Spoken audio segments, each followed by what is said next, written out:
En esta noche vamos a meditar en la palabra de Dios que se encuentra en Colosenses capítulo 2, versículo 8 al 12, y luego leeremos el versículo 12 del capítulo 3. Puestos en pie, leemos la palabra del Señor en su nombre. Y dice así Colosenses, la carta del apóstol San Pablo a los Colosenses, capítulo 2, verso 8 al 12. Mirad que nadie os engañe por medio de filosofías y huecas sutilezas, según las tradiciones de los hombres, conforme a los rudimentos del mundo, y no según Cristo, porque en Él habita corporalmente toda la plenitud de la deidad, y vosotros estáis completos en Él, que es la cabeza de todo principado y potestad. En Él también fuisteis circuncidados con circuncisión no hecha a mano, al echar de vosotros el cuerpo pecaminoso carnal en la circuncisión de Cristo, sepultados con Él en el bautismo, en el cual fuisteis también resucitados con Él, mediante la fe en el poder de Dios que le levantó de los muertos. Y también el capítulo 3, verso 12, vestíos, vístanse, pues, como escogidos de Dios, santos y amados, de entrañable misericordia, de benignidad, de humildad, de mansedumbre, de paciencia. Amén. Oramos. Padre, te rogamos que tu poder se manifieste en este momento. Si hay personas que están atadas por el diablo, atadas por maldiciones, están en la oscuridad, que en esta hora sean libertados. Proclamamos libertad a los cautivos. Señor, proclamamos vista a los ciegos. Abre nuestros ojos para ver tus maravillas. Abre el entendimiento y manifiéstate con poder en esta noche. Bendice estos bautismos también. Bendice la comunión en la cena. Bendice a toda la iglesia en esta noche especial. En el nombre de Jesús. Amén. Amén. Tomen asiento. Todo este mes hablaremos sobre la compasión. Ser lleno de compasión. Y he titulado el mensaje Llenos de compasión por un cambio de naturaleza o de la naturaleza. Ustedes saben que Dios es compasivo. Es parte de su naturaleza tener compasión y misericordia. Dios nos hizo a su imagen y semejanza. Así como Dios tiene compasión, en todo ser humano Él puso compasión. Aunque no sea cristiano, aunque sea un ateo, un agnóstico que no cree nada, puede ser un pagano, sin embargo, en cada ser humano existe esa misericordia cuando se ve a la persona que sufre, aquel que está pasando por un problema, inmediatamente nace el deseo de ayudar, nace el deseo de socorrer a esa persona. Así se creó la Cruz Roja para socorrer a los heridos por las guerras. Se han creado sociedades como Médicos Sin Frontera para ir a los campos de refugiados, a lugares donde no hay medicina ni médicos y socorrer a la gente necesitada. Y muchos de los que van no creen en Dios, no quieren saber nada de Dios, sin embargo tienen compasión, porque la compasión es del ADN del ser humano. Dios nos creó a su imagen Como Dios es compasivo, Él puso compasión en todo ser humano. Sin embargo, a veces esa compasión es contaminada. La compasión es manchada, la compasión es corrompida. ¿Y cómo es eso? ¿Cómo uno que puede tener compasión puede corromper esa compasión? Y efectivamente así ocurre. Por eso algunos dicen: yo no quiero tu compasión, no quiero que me tengas lástima. ¿Y por qué no quiere? No quiero que me tenga lástima, porque la compasión a veces es también una señal de poder. La persona que tiene compasión está por encima de la que es compadecida. Entonces dice: yo no quiero, porque la persona siente vergüenza, siente humillación. Por eso también a veces cuando se quiere ayudar no se ayuda como debe ser, porque nuestra compasión no es la compasión de Dios. Cuando hay una persona con discapacidad física, está en una silla de rueda, y venimos y decimos: queremos ayudarte, y le abrimos la puerta y corremos porque nos compadece que él no pueda hacer lo que nosotros podemos hacer, caminar como nosotros podemos caminar. Y él se enoja y dice: no necesito tu ayuda. ¿Pero por qué? Porque mi ayuda, mi compasión, le quita dignidad. Le estoy diciendo: eres un inútil.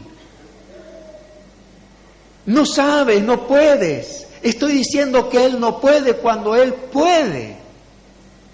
Cuando esta mañana estaba hablando de este tema, cuando terminó la reunión, Tato, que viene desde Los Hornos con su bicicleta, un discapacitado en su silla de rueda, no digo pedaleando porque él no puede pedalear, sino con las, no sé cómo decirse, manoteando, porque va manejando con su triciclo y llega aquí todos los domingos y me dice: pastor, es cierto lo que usted dice. Yo no necesito que me ayuden. Yo hice el contrapiso de mi casa, yo estuve en la construcción, yo hice esto, aquello. Porque el hecho de compadecerse a veces le quita la dignidad a la persona. Entonces no sabemos compadecernos.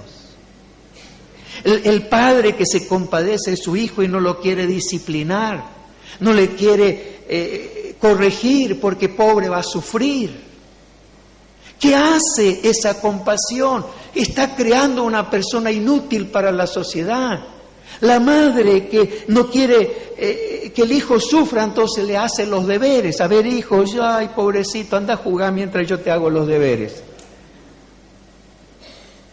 Entonces, ¿qué estamos creando? Los padres que continuamente sobreprotegen a los hijos, los castran, le hacen personas lisiadas psíquicamente. Su compasión ha sido un daño para sus vidas. Realmente a veces nuestra compasión no es lo que tiene que ser, pero ¿por qué?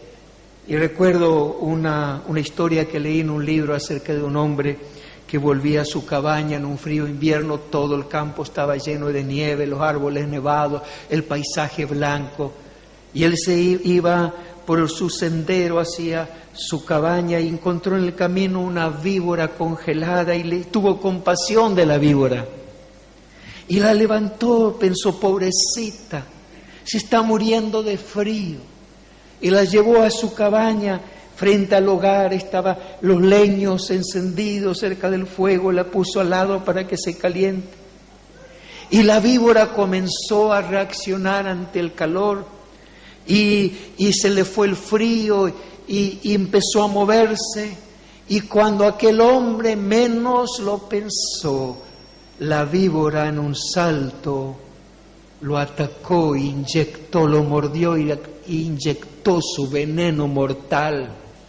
Y el hombre al poco tiempo murió.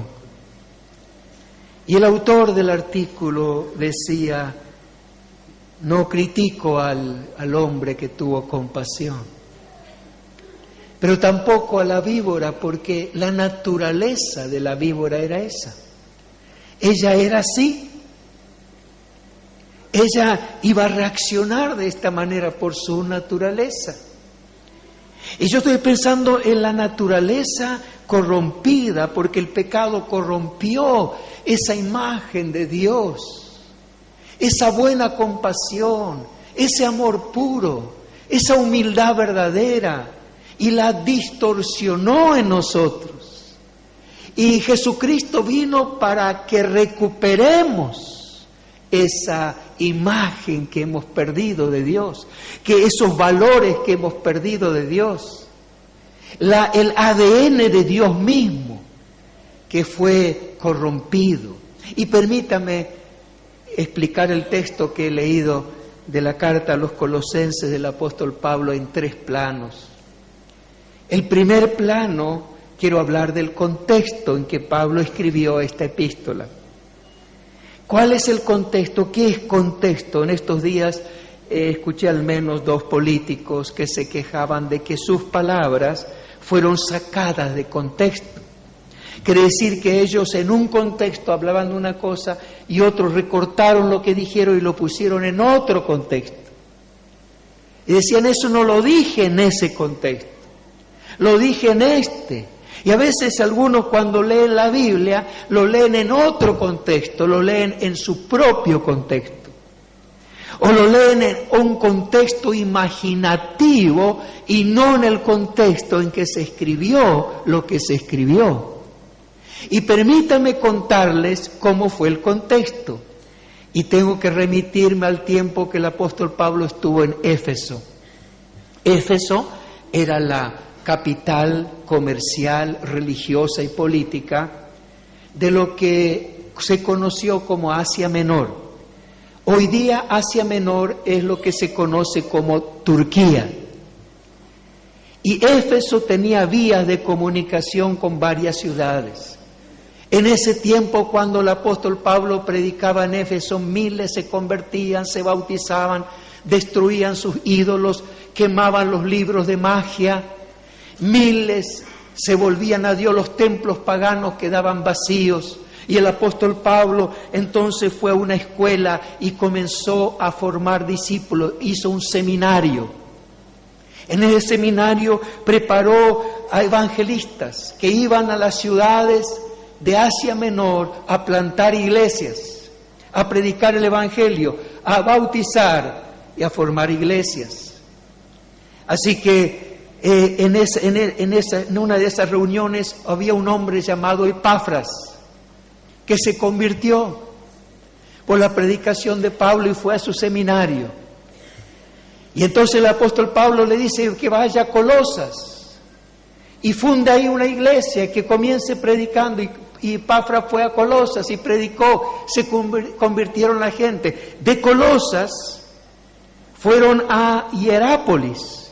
Y en Hierápolis también predicaron y se bautizaron y se formó otra iglesia.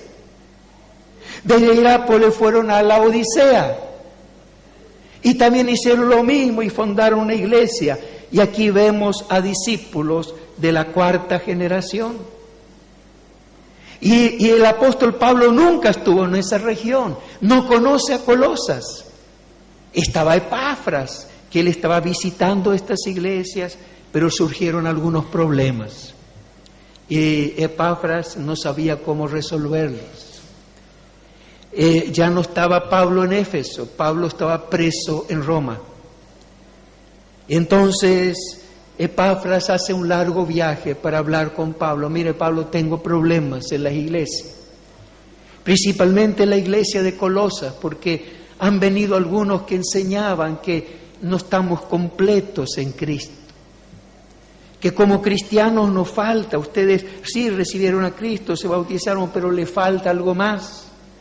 Uno decían que a ustedes les falta circuncidarse, como hacían los judíos. Entonces, ¿por qué? Porque Jesús fue circuncidado, los apóstoles fueron circuncidados, la primera iglesia practicaba, eran todos circuncidados. Y entonces para ser salvo, para ir al cielo, si ustedes no se circuncidan, no pueden ser salvos.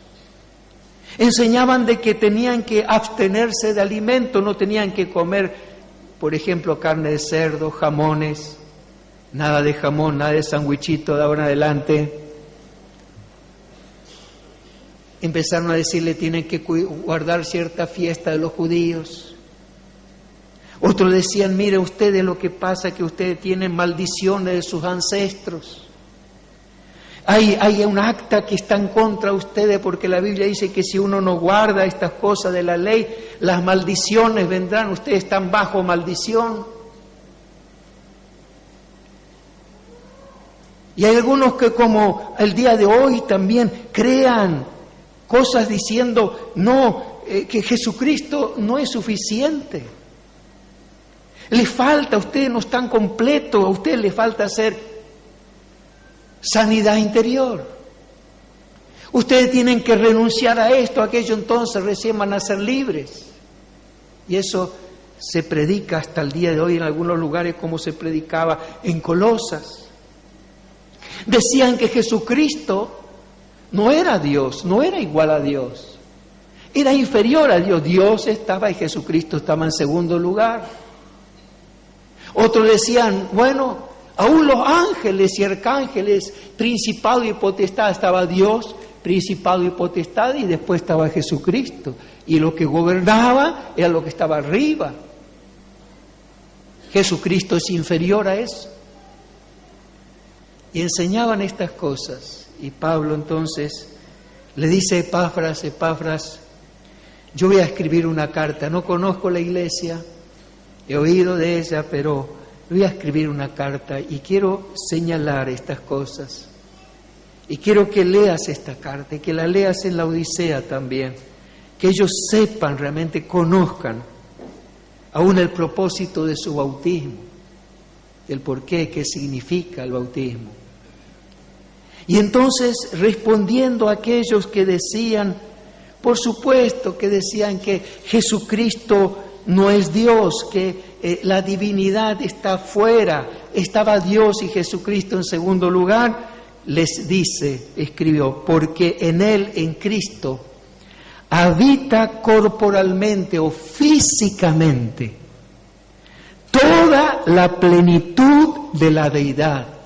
Todo el Dios completo habita en Jesucristo. Para los que dicen, no, que no es Dios, que está abajo, no. Pablo dice, en Él habita toda la plenitud, todo el pleroma de la divinidad. Respondiendo a aquello que siempre le decía que a los creyentes les faltaba algo, que le falta esto, que le falta aquello, les escribió, y vosotros y ustedes estáis completos en Él. No le falta nada, están completos en Jesucristo. Para aquellos que decían que Jesucristo era inferior a los principados, potestades, a los ángeles, le dice, y Él es la cabeza, no es la cola, es la cabeza de todo principado y potestad. Para los que decían que había un acta de maldición en contra de los creyentes, Él les dijo que Cristo Jesús anuló el acta de decretos que había contra nosotros y lo clavó en la cruz. Para los que le criticaban por la comida y la bebida, le dice, ya nadie les juzgue, les critique por lo que comen o lo que beben. Para aquellos que querían amedrentarles o producirles miedo, les dice, ustedes han muerto y vuestra vida está escondida en Cristo, en Dios. Ustedes están escondidos en Dios. Realmente es así. En Cristo lo tenemos todo. El primer gran plano. El segundo plano es el plano de los símbolos. Y aquí vemos símbolos. Ustedes saben, a través de la historia de la humanidad, los símbolos explican, para no decir muchas palabras, explicar lo que es. Uno muestra un símbolo y ya se entiende. Por ejemplo, el símbolo de la svástica. Durante la Segunda Guerra Mundial y antes, en toda Alemania, Europa, flameaba el signo de la cruz svástica. Era el símbolo del ejército de Hitler, del nacionalsocialismo. El nacionalsocialismo que se había establecido como un sistema político, y todos veían la cruz svástica, decían, simplemente veían eso y ya sabían qué se trata. Otros veían la hoz y el martillo, ya sabían que era el Partido Comunista. No hace falta explicar del Partido Comunista porque todos conocían la filosofía, el concepto de Marx, de Händel, la filosofía de Lenin y de los movimientos que ocurrían de la Revolución Rusa. Toda Europa lo entendía, el mundo entero, al ver solamente el signo. Cuando uno ve la cruz, ve claramente que el signo cristiano. Si uno ve la media luna, sabe que es musulmán. En las mezquitas arriba, en vez de una cruz, tiene una media luna. Saben que es una mezquita musulmana. Son símbolos. Si uno de noche quiere ir a una farmacia, no sabe dónde es farmacia, ¿qué busca? Una cruz verde, sabe que hay una farmacia. No hace falta explicar nada. Ahora, en la Biblia hay muchos símbolos. El símbolo de la paloma como símbolo del Espíritu Santo. Uno muestra una paloma y, claro, es el Espíritu. Muestra el león, habla de fuerza, de poder, de autoridad. Muestra la corona, es la victoria. Muestra el arca del pacto que estaba en el tabernáculo, es símbolo de la presencia de Dios. Son símbolos. Y aquí nos muestra el símbolo del vestido, de la ropa. Y dice en Eclesiastés, en todo tiempo sean blancos tus vestidos y nunca falte ungüento sobre tu cabeza. Y uno lee esto literalmente, y si no lo toma como símbolo, va a decir, tengo que vestirme de blanco. ¿Por qué tienes que vestirte de blanco? Y porque la Biblia dice, en todo tiempo sean blancos tus vestidos. Entonces yo me tengo que poner corbata blanca, saco blanco, pantalón blanco, zapato blanco, media blanca. Todos tienen que vestirse de blanco porque aquí dice, en todo tiempo sean blancos tus vestidos. No quiere decir esto, es un símbolo. Está diciendo, en todo tiempo tienes que ser honesto, en todo tiempo tienes que decir la verdad, en todo tiempo tienes que ser íntegro, tienes que ser transparente, sean blancos tus vestidos, quiere decir eso.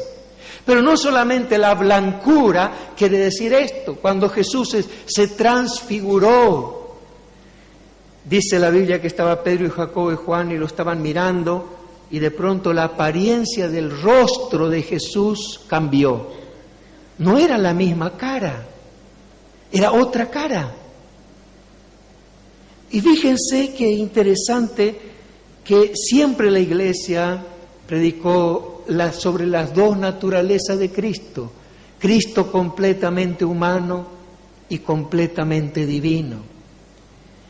Como humano lo conocían, como dijo el apóstol Pablo, si a Cristo conocimos según la carne, ya no lo conocemos así. Ellos lo conocían según la carne y vieron en ese momento que su cara empezó a cambiar y sus vestidos se hicieron blancos y un blanco brillante. Y cuando leemos en Apocalipsis, vemos que lo que pasó con Jesús ahí fue el símbolo de su divinidad que se manifestaba, porque en el cielo podemos decir que es el traje celestial, todos los ejércitos que vio Juan en Apocalipsis, en ejército de ángeles de millones y de millones. Dice, yo vi a los ángeles todos vestidos de lino blanco y resplandeciente.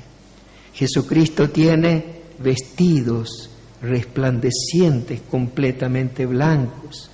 Juan sigue observando en el libro de Apocalipsis y ve una multitud que no se puede contar, de hombres, de mujeres, de toda la raza, de todos los pueblos, de todas las lenguas, adorando a Dios, y todo ello vestido de ropas blancas, adorando a Dios a una multitud que se perdía en el horizonte como un mar de gente, de millares, de millones.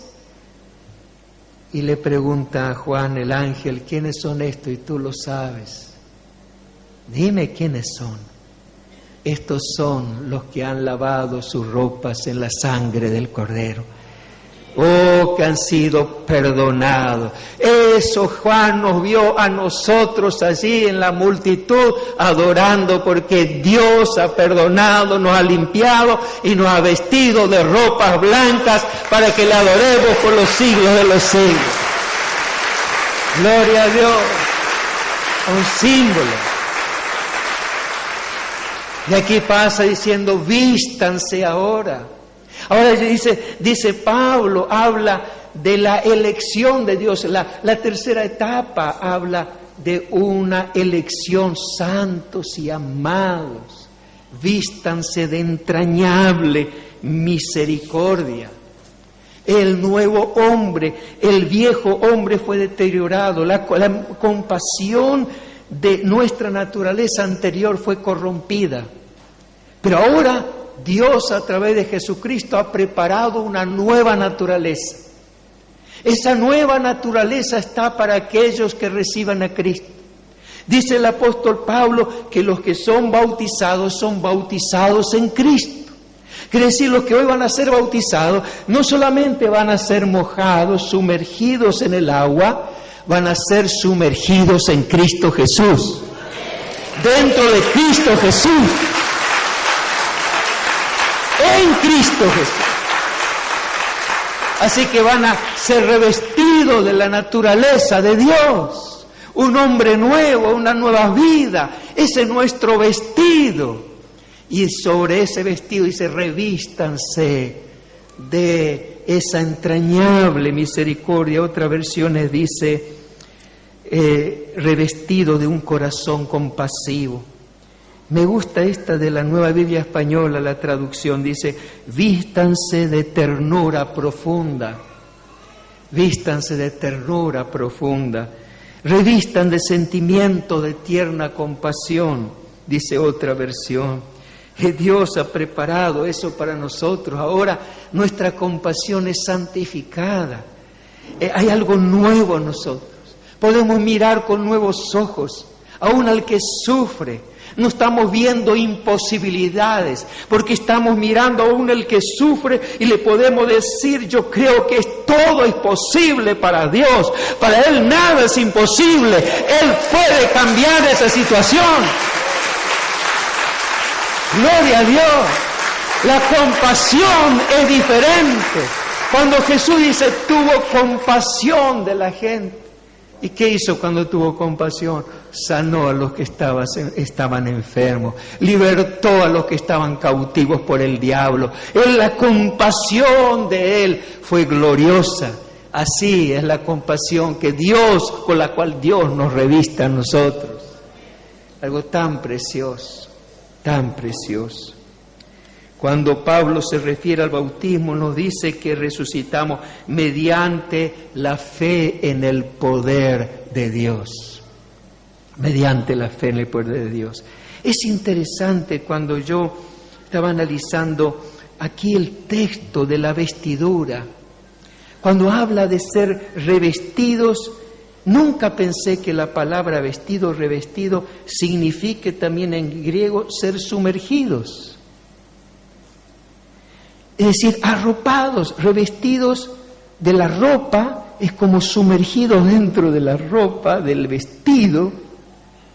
Es otro símbolo maravilloso del bautismo, como sumergidos en ese cuerpo, sumergidos en esa gracia de Dios, sumergidos en Dios, podemos servir en el mundo. Esta noche es una noche gloriosa. Los que van a bautizarse, como he dicho, serán revestidos de Cristo. Y a cada uno de nosotros también, los que ya fuimos bautizados, Dios está diciendo, si todavía le quedó algo del viejo hombre, si todavía en el bautismo no murió lo que tenía que morir, si fuera así, hagan morir lo terrenal y vístanse de lo celestial. Vístanse del hombre nuevo, lo terrenal que pase, y vivan una nueva vida.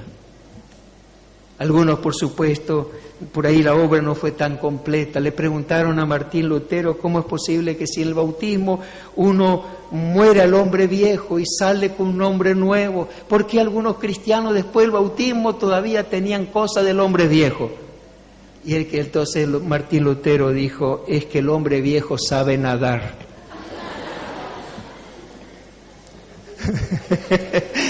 Así que por ahí, mire, deje que se ahogue, porque Dios nos dio un hombre nuevo.